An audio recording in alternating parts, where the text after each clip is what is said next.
بیرون ملک یا کوئی ڈیل وغیرہ کے امکانات ہیں؟ مجھے نہیں لگتا کہ کوئی ایسی ڈیل ہو سکتی ہے ان کے ساتھ۔ آپ نے یہ کہا کہ اڈیالہ کا قیدی جب تک اپنی سزا پوری نہیں کرے گا وہ آزاد نہیں ہوگا، یہ آپ کی پیش گوئی تھی، خبر تھی، یا آپ کی خواہش ہے؟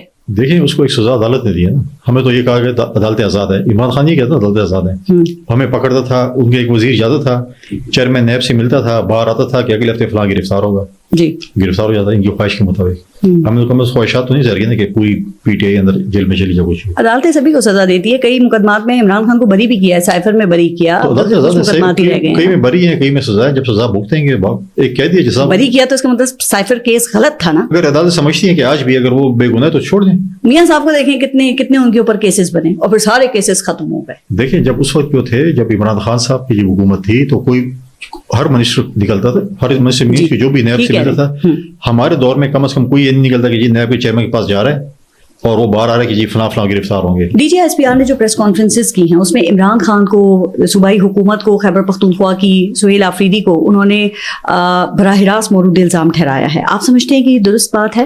بالکل درست بات۔ دیکھیں آپ کی فوج قربانیاں دے رہی ہیں، شہادتیں ڈیلی بیسس پہ ہو رہی ہیں، آپ دیکھیں روزانہ اسلام آباد میں بہت چھوٹی خبر چل جاتی ہے کہ اتنے فوجی شہید ہو گئے ہیں، اتنے آفیسر شہید ہو گئے ہیں۔ آپ مجھے بتائیں کتنے آفیسرز، کتنے جوان، کتنے لوگ شہید ہو رہے ہیں؟ یہ صرف فوج کی بات ہو رہی ہے، پولیس کتنے ہو رہی ہے، فرنٹیئر کانسٹیبلری کتنی ہو رہی ہے، فرنٹیئر کور کتنی ہو رہی ہے۔ ادھر آپ جنگ لڑ رہے ہیں، ادھر آپ کہیں نہیں ہمیں آپ کی ضرورت نہیں ہے، آپ نکل جائیں صوبے سے، آپ غلط کر رہے ہیں۔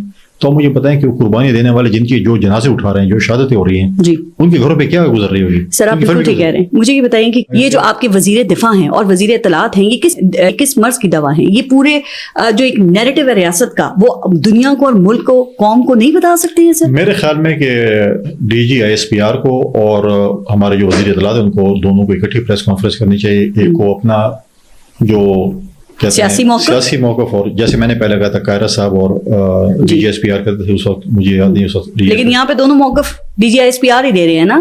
ہونا چاہیے، میری تجویز ہے کہ ہونا چاہیے۔ کیا ہم یہ سمجھیں یا اس بات سے کہ جو پاکستان تحریک انصاف کا نیریٹو ہے، جو ان کا بیانیہ ہے، اسے وفاقی حکومت کاؤنٹر کرنے میں بری طرح سے ناکام ہے، اس لیے پھر فوج کو سامنے آنا پڑتا ہے اور تنقید بھی ہوتی ہے؟ پولیٹیکل چیزیں پولیٹیکلی کاؤنٹر ہوگی، فوج تو نہیں کر سکتی نا، فوج کا کام تو جنگ لڑنے، انہوں نے دکھا دیا انڈیا کے ساتھ جنگ لڑ کے، اور دوسری بات یہ ہے کہ پولیٹیکل نیریٹو پولیٹیشنز کوئی ہوگا۔ لیکن پاکستان تحریک انصاف کو شکایتیں بھی بہت ہیں نا، وہ یہ کہتے ہیں کہ جو اسٹیبلشمنٹ ہے وہ بلوچستان حکومت کی تو بڑی تعریف کرتی ہے، اور جو صوبہ خیبر پختونخوا کی سرکار ہے اس کو کہا جاتا ہے کہ وہ دہشت گردوں کی سہولت کار بنی ہوئی ہے۔ ابھی آپ دیکھیں 2 دن پہلے بلوچستان میں کیا ہوا کنڈی صاحب، کسی نے کوئی سوال کیا وہاں کے سی ایم سے؟ کیا کوئی پریس کانفرنس ہوتی ہوئی دیکھی ہے آپ نے؟ ایک یہ ہے کہ آپ کا ول ہو، آپ لڑیں اور پھر آپ وہ کریں۔ ہمارے سی ایم تو لڑتے ہی نہیں ہے نا، ہمارے سی ایم تو بیان ہی نہیں دیتے، ہمارے سی ایم تو کھڑے ہی نہیں ہوتے ان کے ساتھ۔ آپ کھڑے تو ہونا ساتھ، پھر آپ بن جائیں سرفراز بگٹی، جب سرفراز بگٹی کا رول آپ پلے کریں گے سیکورٹی فورس کے ساتھ کھڑے ہو کے، تو پھر تو ٹھیک ہے، ہم آپ کی تعریف کریں گے، ٹھیک ہے۔